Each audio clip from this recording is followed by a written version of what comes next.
वक्रतुण्ड महाकाय सूर्यकोटि समप्रभ निर्विघ्नं कुरु मे देव सर्वकार्येषु सर्वदा। जब रात होती है तो हम एक दिया जला लेते हैं और उसी रोशनी में खुद को महफूज समझते हैं, मगर उस रोशनी के परे जो अंधेरा है वो अपने अंदर बहुत सारी कहानियां समेटे हुए है और इन्हीं कहानियों को आपको लेकर आता है रात के अंधेरे में।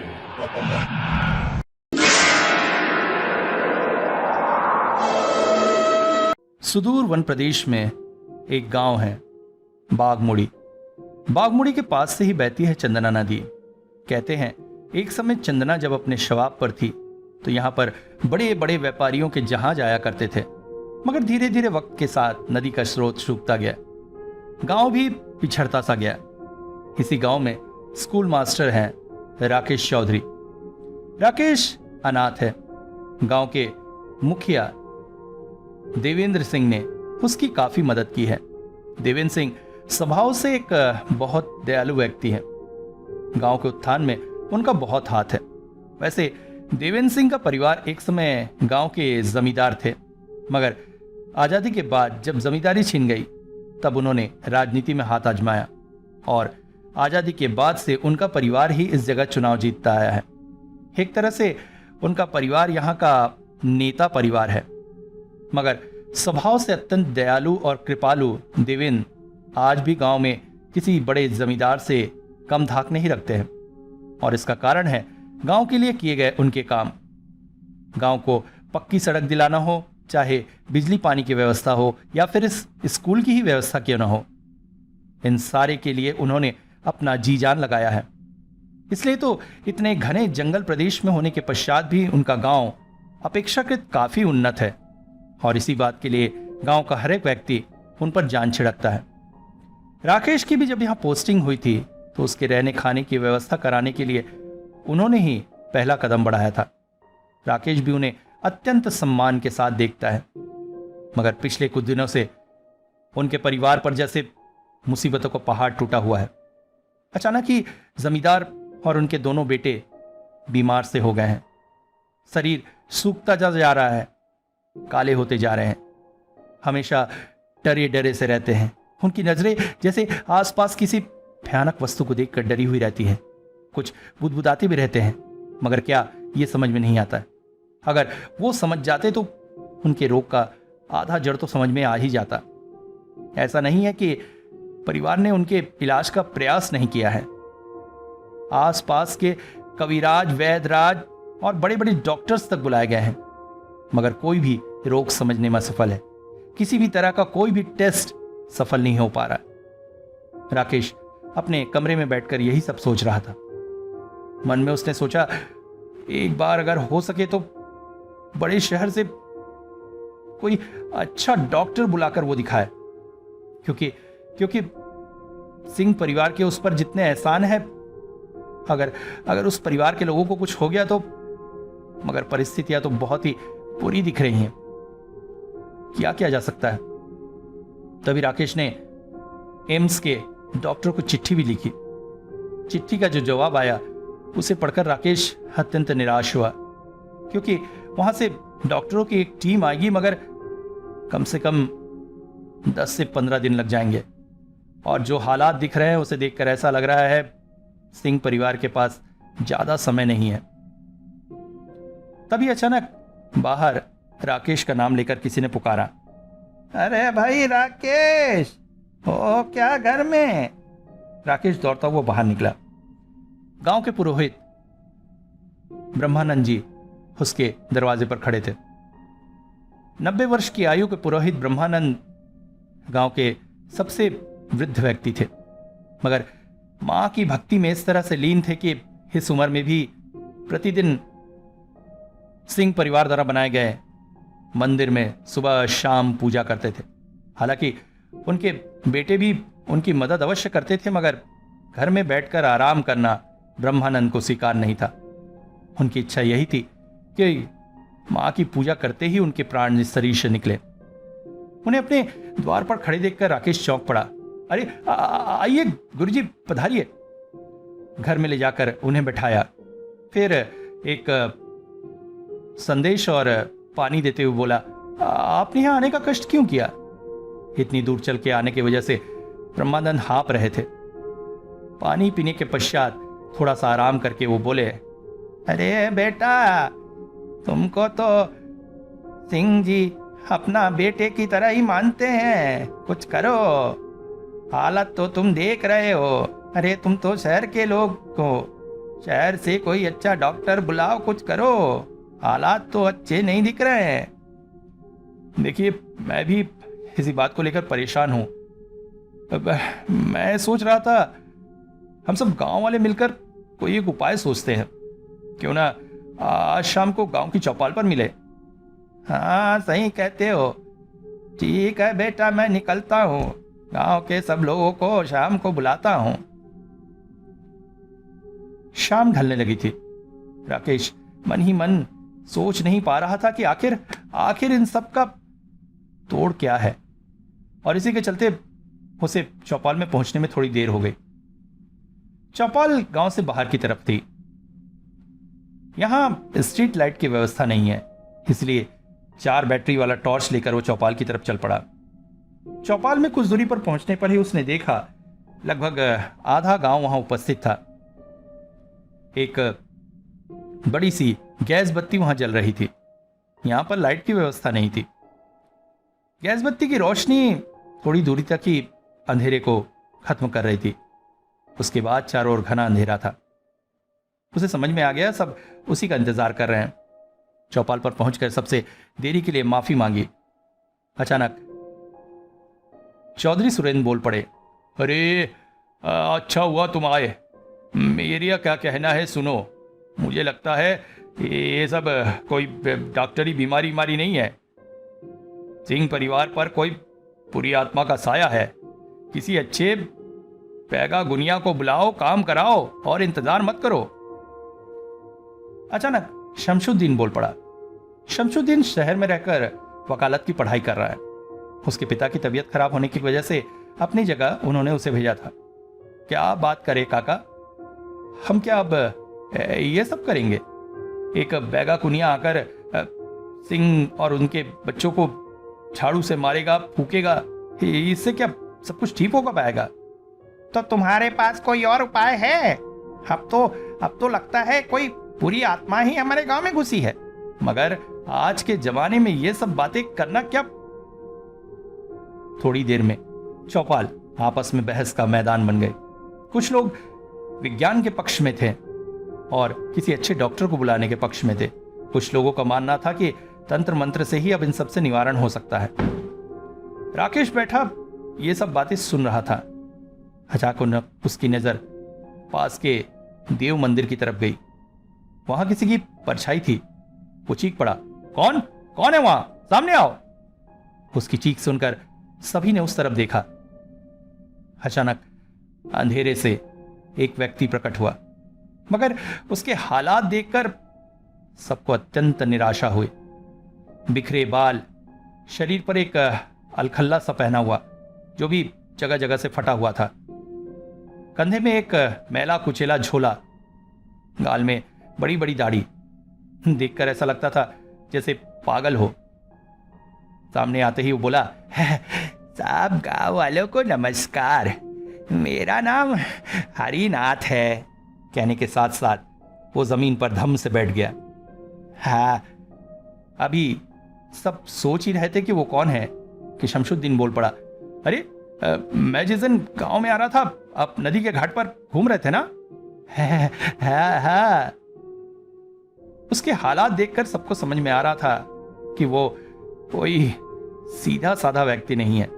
अचानक चौधरी जी बोल पड़े, अब क्या इस पागल की बातें हमें सुननी पड़ेगी, इसीलिए इस रात के समय अंधेरे में मच्छरों की कैब में हम बैठे। चल भाग पागल कहीं का। वो खिलखिल कर हंस पड़ा।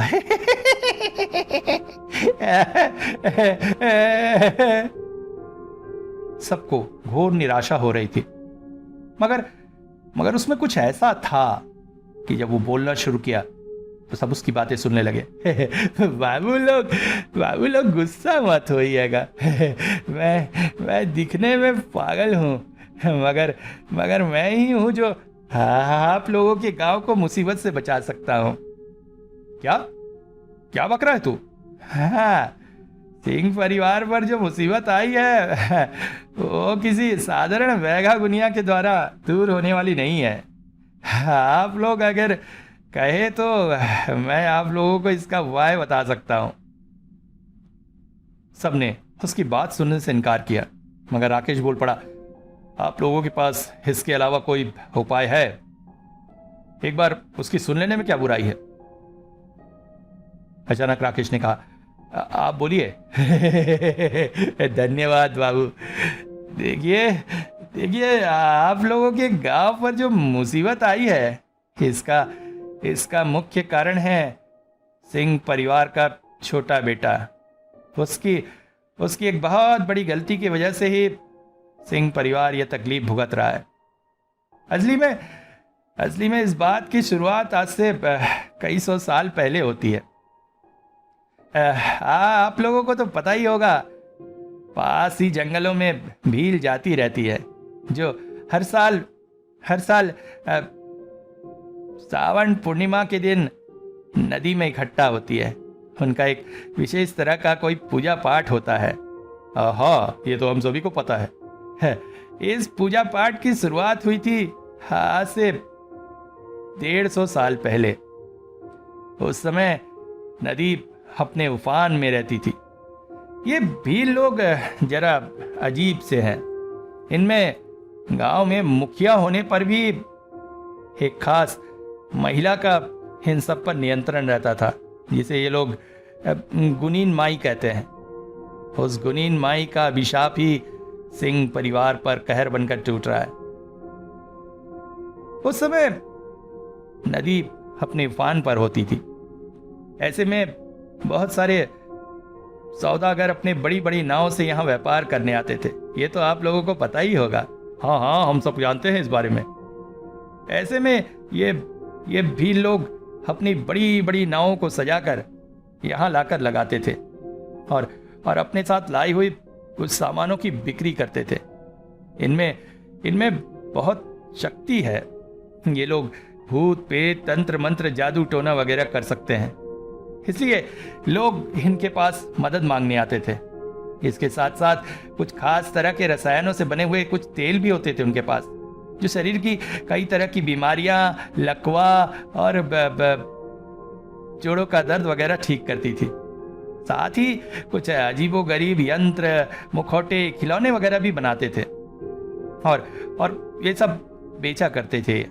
इनके बेचने का तरीका भी बड़ा अजीब था। ये पैसे नहीं लेते थे, बदले में लेते थे दाल, चावल, अनाज, सब्जी वगैरह। उस समय देश पर अंग्रेजों का राज था और यहाँ पर लॉर्ड शेरिडन नाम का एक अंग्रेज राज करता था। स्वभाव से बहुत घमंडी और दुष्ट था, मगर उसकी कोई संतान नहीं थी। किसी ने उससे कहा कि इन भील लोगों के पास ऐसा तेल होता है जिसके उपयोग से उसके जीवन में संतान का सुख मिलेगा। फिर क्या था, शेरिडन इनसे मिलने आ गया, मगर स्वभाव से क्रूर शेरिडन उस दिन शराब के नशे में चूर था और यहाँ आकर इन भील लोगों से किसी बात पर उसकी बहस हो गई। ये भील लोग मरने से नहीं डरते हैं, बस एक बात से डरते हैं, और वो है इनकी गुनीन माँ का कोई अपमान ना करे। शराब के नशे और राजत्व के घमंड में शेरिडन ने वही गलती कर दी। उसने इन्हें अपशब्द कहने के साथ साथ इनकी गुनीन माँ को भी अपशब्द कह दिए। बस फिर क्या था, सारे भील टूट पड़े शेरिडन और उसके साथियों पर और मारकर इन्हें भगा दिया। मगर शेरिडन भी हुन्नस खाकर बैठा रहा और एक दिन उसने अपने अंग्रेज साथियों के साथ इनके गांव पर आक्रमण कर दिया। गांव के बच्चे, बूढ़े, औरतें सबको गोलियों का निशाना बनाने लगे और यहीं पर शेरिडन ने एक गलती कर दी। उसने इनकी गुनीन माँ को भी गोली मार दी। उसके बाद इनका गांव किसी तरह से फिर से बस गया। और तब से हर पूर्णमासी की रात ये लोग नदी किनारे आते हैं और अपनी गुनीन माँ की उसी आत्मा की आराधना करते हैं। सेरेडा और उसके साथियों को हालांकि गुनीन माँ का श्राप लगा था। कहते हैं बहुत बुरी मौत मरे थे वो। उनके रोग किसी को समझ में नहीं आ रहा था। सारा शरीर धीरे धीरे सूखने लगा था, कोयले की तरह काला पड़ने लगा था। उनके साथ रहने वाले लोग इस बीमारी से बहुत भयभीत हो गए और उन्हें उसी हाल में छोड़कर लंदन वापस चले गए। अंत समय इनका बहुत भयानक हुआ था। यही जंगल में जो अंग्रेज बंगला है, कहते हैं वहीं पर तड़प तड़प कर मरे थे।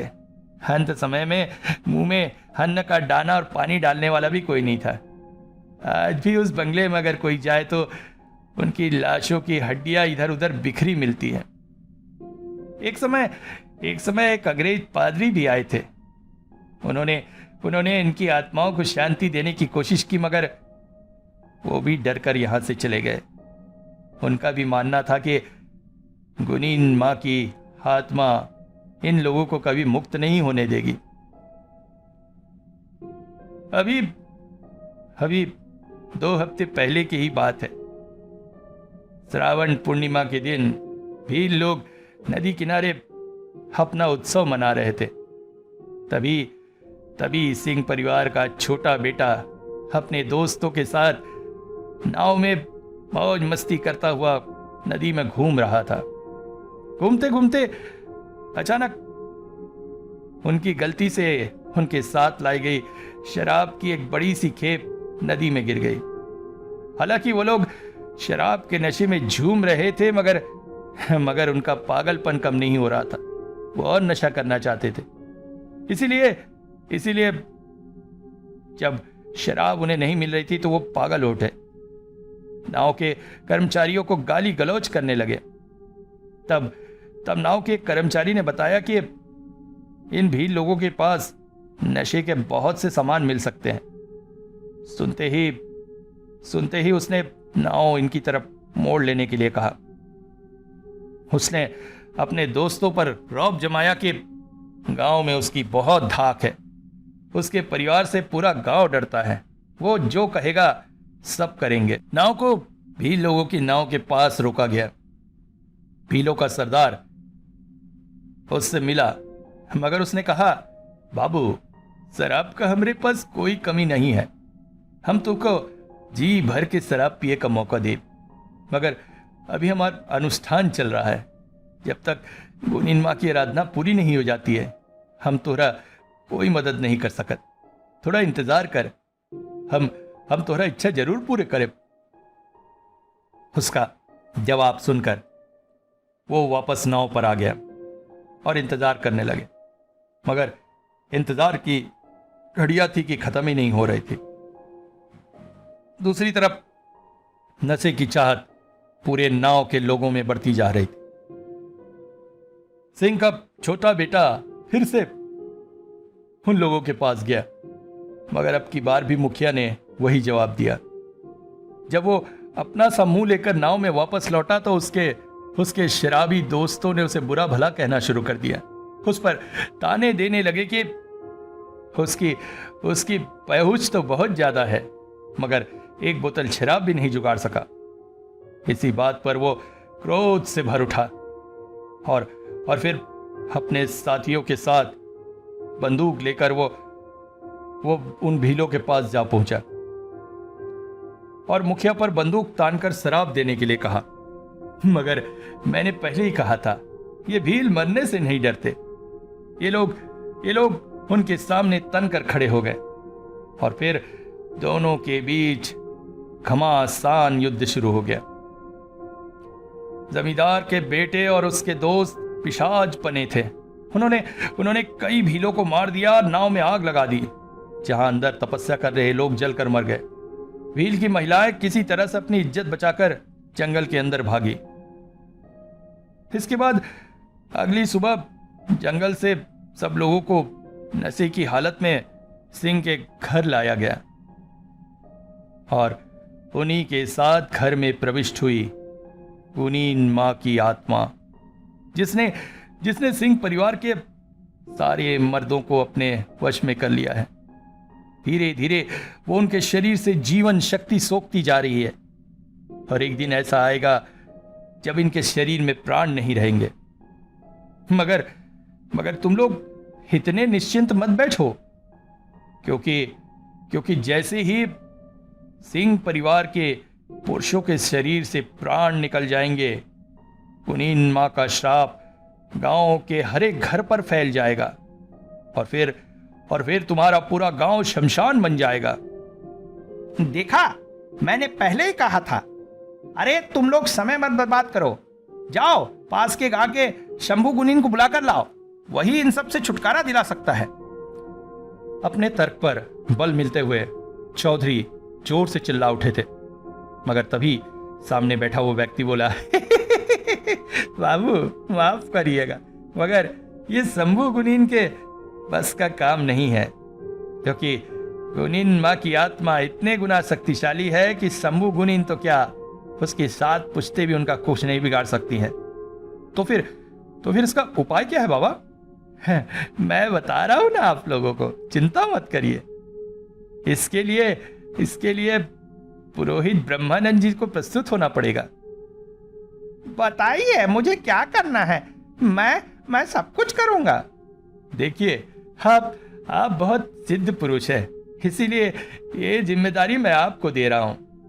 इसके बाद उसने अपने झोले से एक मूर्ति निकाली। ये मत्स्यकर्यों का मूर्ति है। भील लोग इसी की पूजा करते हैं। मत्स्यकर्यों एक समय इस धरती पर राज करता था। कहते हैं वो भगवान विष्णु के पहले अवतार मत्स्य अवतार की पूजा करता था।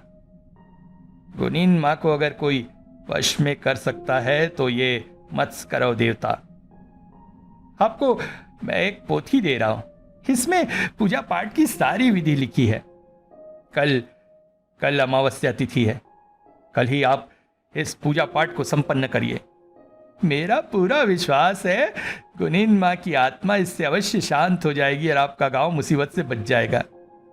पूजन की सारी विधि वगैरह इस पोथी में लिखी है, लीजिए पकड़िए। कहकर उसने राकेश के हाथ में पोथी और मूर्ति दे दी। पोथी को पंडित जी की तरफ बढ़ाकर राकेश उस मूर्ति की तरफ देखने लगा। आश्चर्यजनक स्वरूप था मूर्ति का। शरीर का निचला हिस्सा मनुष्य का, मगर ऊपरी हिस्सा मछली का। 4 हाथ, जिसमें से एक हाथ में वरद मुद्रा, एक में तलवार, एक में ढाल और एक में नरमुंड पकड़े हुए था। आज तक ऐसे किसी देवता के बारे में उसने सुना भी नहीं था।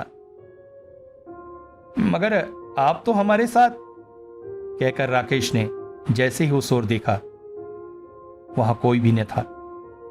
वो व्यक्ति जैसे हवा में विलीन हो गया था। सबकी आंखों के सामने प्रकट हुआ व्यक्ति अचानक गायब हो गया। किसी को कुछ समझ में नहीं आ रहा था। सब अपने अपने घरों को जाने लगे। रात में राकेश एक बार पंडित जी के घर की तरफ चल पड़ा। उसने मन बना लिया था, चाहे जो हो, पंडित जी के साथ वो भी इस पूजन विधान में साथ रहेगा। पंडित जी के घर का दरवाजा ठकठकाते ही उनके बेटे ने दरवाजा खोला और जैसे ही अपने पिता को बताया, वो जैसे चहक उठे। आ बेटा, मैं मनी मन ईश्वर से प्रार्थना कर रहा था कि तुम आ जाओ तो अच्छा हो। असली में मेरी बूढ़ी आंखें रात में इस पोथी को ठीक से पढ़ नहीं पा रही हैं। तुम अगर पढ़ दो तो बड़ी ही कृपा होगी। अरे ऐसा क्यों कह रहे हैं? आप निश्चिंत रहिए, इस पूरे पूजन विधान में मैं आपके साथ रहूंगा। रात भर बैठकर दोनों ने पोथी के सारे विधान पढ़े। विधानानुसार अगले दिन पूजन करना था। पूजन में 9 तरह की अलग अलग मछलियों का भोग चढ़ाना था। सिंह के घर के नैत्यायन कोण में कीचड़ के ऊपर मूर्ति को स्थापित करना था और फिर पूजन संपन्न करना था। पूजन के पश्चात एक विशेष मंत्र का जाप करना था। 108 बार मंत्र जाप करते ही कुनीन मां की आत्मा अवश्य ही घर को छोड़कर चली जाएगी, ऐसा विधान था। अगले दिन ही गांव में सारे लोगों को इस बारे में बता दिया गया। सबसे मुख्य विधान था गांव के सारे लोगों की सुरक्षा। एक विशेष मंत्र से एक बड़ा सा गोला बनाया जाना था, जहां पर गांव के समस्त लोगों को उपस्थित रहना था। पूरी पूजा होने से पहले उस गोले से किसी को भी बाहर नहीं आना था, अन्यथा मृत्यु निश्चित थी। सिंह के घर के एक विशेष कमरे में पूरी तरह से अभिमंत्रित करके उसे बंद किया गया था, जिसमें गांव के समस्त बच्चों को रखा गया था, क्योंकि बच्चों की उपस्थिति पूजा पंडाल में किसी भी तरह का विशेष खतरा बढ़ा सकती थी। रात में ही गांव के मछुआरों को मछली के विषय में कह दिया गया था। मछुआरों के मुखिया का बेटा बोला, आप लोग निश्चिंत रहिए, बाबूजी ने कहा है वो रात में ही मछली पकड़ने निकल जाएंगे, सवेरे तक आप लोगों को मछलियां मिल जाएंगी। अब तक ये बात पूरे गांव के साथ साथ आसपास के गांव में भी फैल चुकी थी। सवेरे दूसरे गांव से भी लोग वहां आने लगे। धीरे धीरे सांझ ढलने लगी। पूजन का समय आया। एक तरफ ब्रह्मानंद और उसके बेटे पूजन सामग्री वगैरह इकट्ठा करने में लगे थे, तो दूसरी तरफ राकेश उन मछलियों को भून रहा था। मछलियां भूनने के पश्चात देवता के सामने भोग अर्पित किया गया और विशेष पूजन विधि शुरू की गई। जमींदार की पत्नी ने यह कहते हुए कि वो अपनी मातृ मंदिर में ही रहेंगी, मंदिर के अंदर प्रविष्ट होकर दरवाजा अंदर से बंद कर लिया था।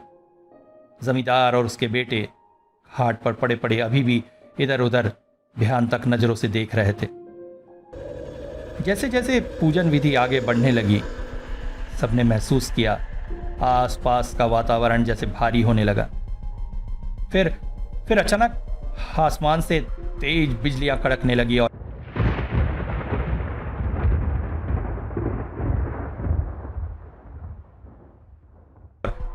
बारिश के आसार बन गए।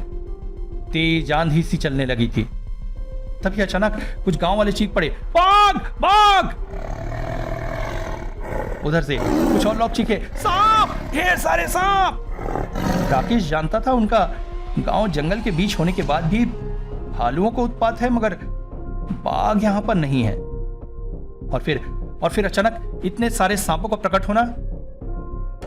तभी उसे ध्यान में आया, ये सब कुछ असली नहीं है, ये सब कुछ माया है। गुनीन मां की आत्मा उन लोगों को भ्रमित करके वहां से भगाना चाहती है ताकि पूजा संपन्न ना हो। फिर अचानक चारों ओर एक महिला का अट्टहास गूंजने लगा। वातावरण इतना भयंकर हो गया था कि बीच बीच में गांव की महिलाएं उस गोले के अंदर बैठी हुई चीख पड़ती थी। इसके बाद बड़ी मुश्किल से ही सही पूजन विधि समाप्त हुई। अब पंडित जी को जाप में बैठना था। इस बीच एक और भयानक घटना घटी। गांव की रमदू लोहार की बेटी ये समझकर कि पूजा समाप्त हो गई है, गोले से बाहर निकल आई और इसके साथ साथ जैसे आसमान सा फट पड़ा। एक भयानक अट्टहास के साथ उसका शरीर आसमान में उड़ चला और सामने के जामुन के पेड़ से जा टकराया। उसके बाद नीचे गिरते ही वो फूट फूट कर रोने लगी। सब कांप उठे थे। कैसे कैसे रक्षा करेंगे उसके? साक्षात मौत उसके लिए इंतजार कर रही थी कि तभी अचानक मंदिर के अंदर से मां का त्रिशूल हाथ में लिए हुए सिंह की पत्नी बाहर निकल आई और उस बालिका के सामने ढाल बनकर खड़ी हो गई। तुम जो भी हो, जिसकी भी आत्मा हो, मैं एक निरीह बच्ची की तुम्हें हत्या करने नहीं दूंगी। इसको छूने से पहले तुम्हें मुझ पर आक्रमण करना होगा। मां के त्रिशूल को ढाल बनाए हुए वो बच्ची को अपने से लपेट ली। तू घबरा मत, तू घबरा मत। अब तेरा जो होगा वो मेरे साथ भी होगा। वो चीख पड़ी, इस बच्ची को छोड़ दो तुम।